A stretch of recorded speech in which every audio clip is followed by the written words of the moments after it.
Good evening. Welcome to World Now at 4. I am Jessica Magaji Joseph. First, the headlines. Nigeria government bans single-use plastics in ministries, department, agencies. European Union imposes sanctions on 6 Sudan entities. Netanyahu refused deal to end war in Gaza. And on sports, Usyk no longer undisputed champion after giving up IBF belt. Now the news in detail. Nigeria's government has announced a ban on single-use plastics across all ministries, departments, and agencies. This decision was revealed by the Minister of State for Environment, Isiaq Adekunle Saloko, following a Federal Executive Council meeting presided over by President Bola Tinubu. Speaking after the meeting, Saloko emphasized that this ban aligns with the government's broader plastic waste management strategy. He said the ban on single plastic in MDAs is preparatory to a nationwide ban next year. The minister highlighted the severity of plastic pollution in Nigeria, describing it as a major issue in our country. He explained that the ban is part of the administration's effort to promote responsible plastic waste management by refusing, reducing, reusing, repurposing, and recycling. Plans to relocate the over 200-year-old medium security custodial center in Kefi, Nasarawa State have been concluded. The Minister of Interior, Olubunmi Tonji Ojo, dropped the hint during an inspection of the dilapidated and overcrowded facility. However, it has undergone rehabilitation, including the construction of new perimeter fencing. During the inspection of the new medium security custodial center, built in the 1820 and located within Kefi town, the minister expressed dismay about the large number of inmates being held in the facility. Kefi Custodial Center, originally designed to accommodate 340 inmates, now has 750. Out of the 750 inmates, 605 were awaiting trial. House of Representatives has ordered the arrest of Director of Quality Control, Nigerian College of Aviation Technology Zaria in Kaduna State, and an unlicensed auctioning by the police assembly for allegedly providing false information on oath and selling 2 helicopters for $1.2 million. The House Committee on Public Assets asked the Inspector General of Police, Kayode Egbesokun, to investigate NCAT's alleged indiscriminate sale of 2 helicopters. The committee's resolution came after about 5 hours of discussion yesterday with the college management and other relevant bodies. The chairman of the committee, Ademorin Kuye, expressed concern that the 2 choppers bought for $2.4 billion were sold for $1.2 billion without due process. El-Rufai filed a fundamental rights suit at the Federal High Court in Kaduna against State House of Assembly on Wednesday. The suit, filed by the ex-governor's lawyer, Abdul Hakim Mustafa, a senior advocate of Nigeria, challenged the report of the Kaduna Assembly Committee, which indicted El-Rufai for alleged corruption. In the suit, El-Rufai asked the court to declare the report of the Assembly probe as null and void, having not been given the opportunity of fair hearing over the allegations leveled against him and his administration by the committee. Joining the suit as respondents are the Kaduna State House of Assembly and State Attorney General and Commissioner of Justice. Committee recommended El-Rufai's prosecution earlier in June. The ad hoc committee set up by the State Assembly to investigate all finances, loans and contracts awarded under the El-Rufai administration submitted its report to the House. The chairman of the ad hoc committee, Henry Zakaria, said most of the loans obtained under the El-Rufai's administration were not used for the purpose of which they were obtained, while in some cases, due process was not followed in securing the loans. The Speaker of Assembly, Yusuf Liman, also said that a total of 423 billion naira was allegedly siphoned by the El-Rufai's administration, leaving the state with huge liabilities. The committee therefore recommended the investigation and prosecution of El-Rufai and some members of the cabinet by security and anti-corruption agencies for alleged abuse of office, diversion of public funds, and money laundering. The committee also recommended the immediate suspension of the Commissioner of Finance, Shiza Bada, who also served in the same capacity under the El-Rufai's administration. El-Rufai spokesperson Muyiwa Adekeye dismissed the allegations as scandalous claims. When we return, news from other parts of Africa. Please stay with us.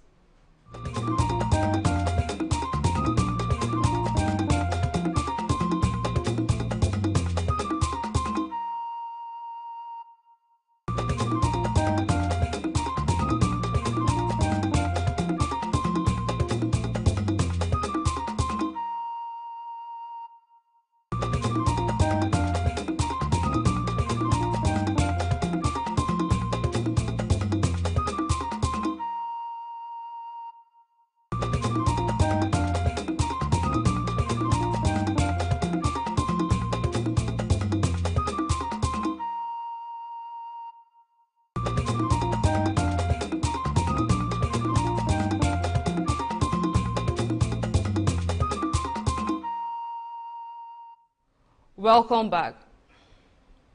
In the bid to address the escalating violence in Haiti, Prime Minister Gary Conille held a press briefing on Tuesday, welcoming the arrival of the first contingent of Kenya police officers. Standing alongside the Kenya officers, Conille reiterated the Haitian government's dedication to resolve these critical issues. Accompanying Prime Minister Conille was Monica Juma, Kenya's former Minister of Foreign Affairs and current National Security Advisor to President William Ruto. Juma emphasized Kenya's commitment to supporting the Haitian National Police in restoring public order and security, fostering stronger ties between the two nations. The European Union imposed restrictive measures on 6 entities accused of destabilizing Sudan's political landscape. The Council announced the sanction yesterday, underscoring the severe impact on the country due to the ongoing clashes between the Sudanese armed forces and the paramilitary rapid support forces. Along with their affiliated militias, among the sanctions are 2 companies involved in manufacturing weapons and vehicles for the SAF, Defense Industry System and SMT Engineering. Additionally, the SAF-controlled Zadna International Company for Investment Limited has been listed, alongside 3 companies that procure military equipment for the RSF. We move to other parts of the world after this break. Please stay with us.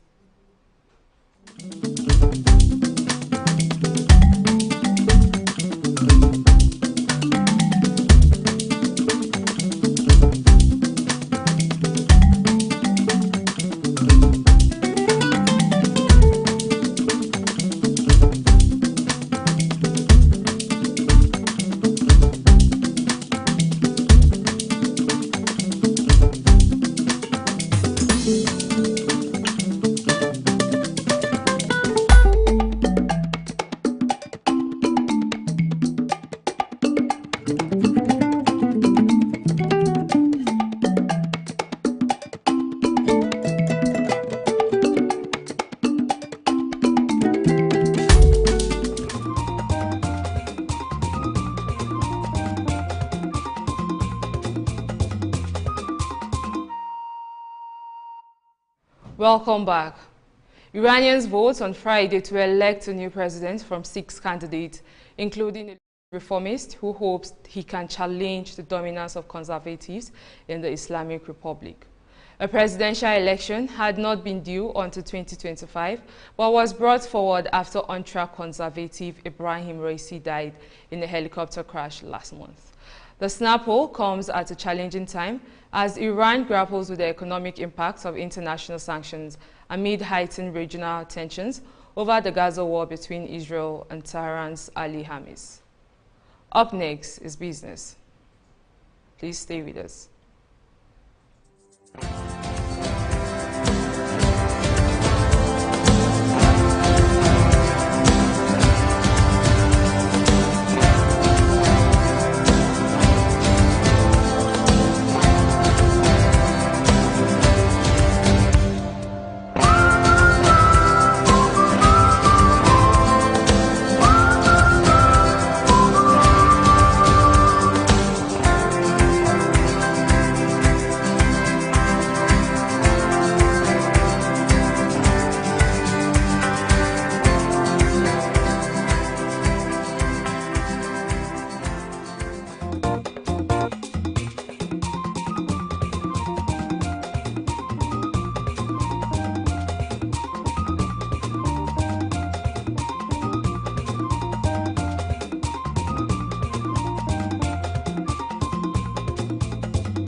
Welcome back.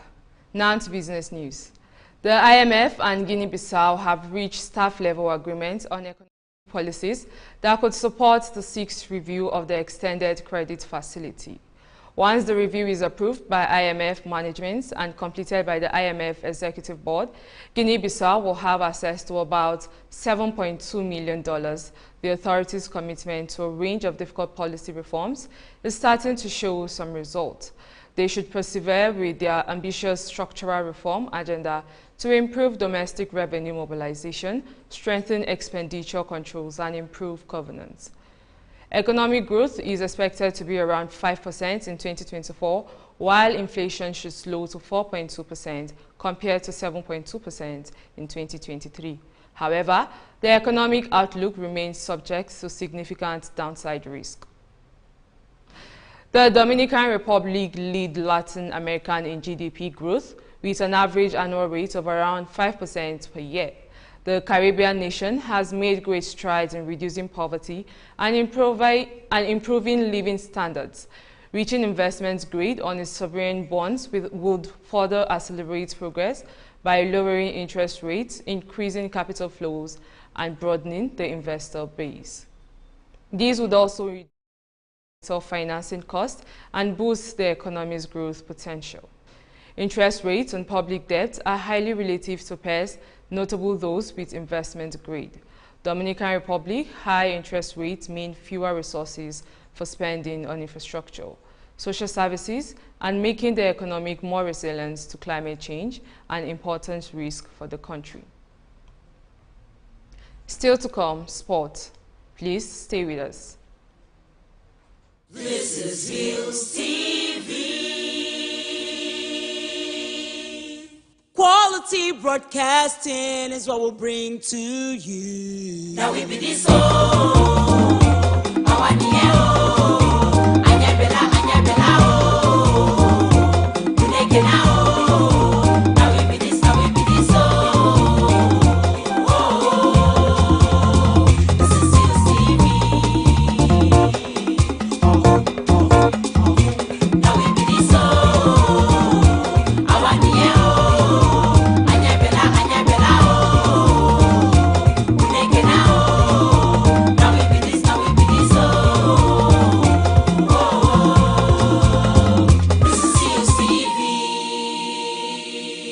Hillstv, Polka.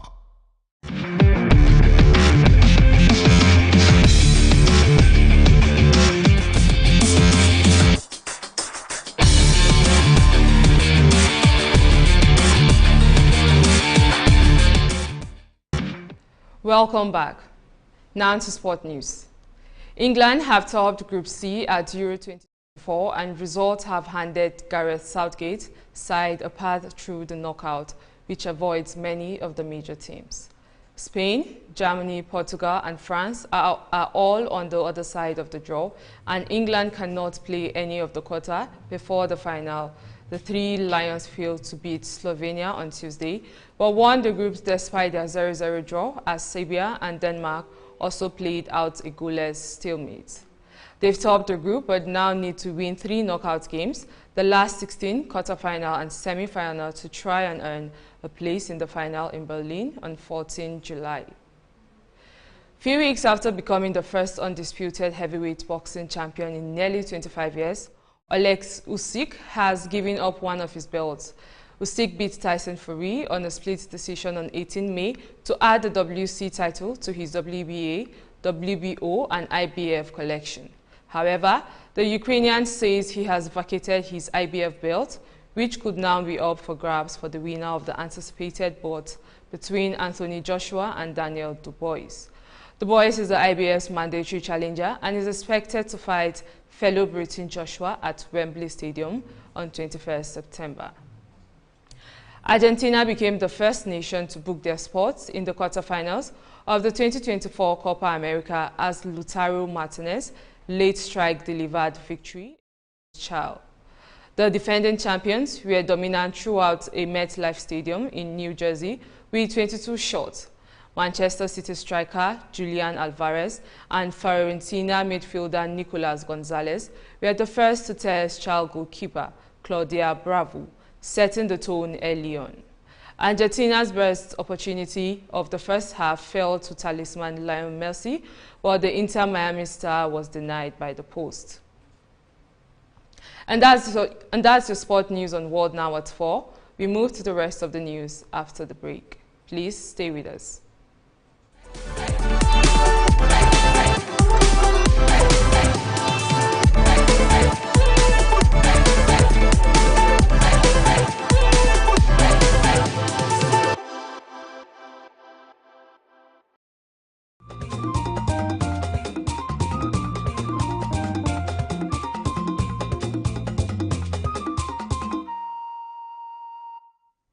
Welcome.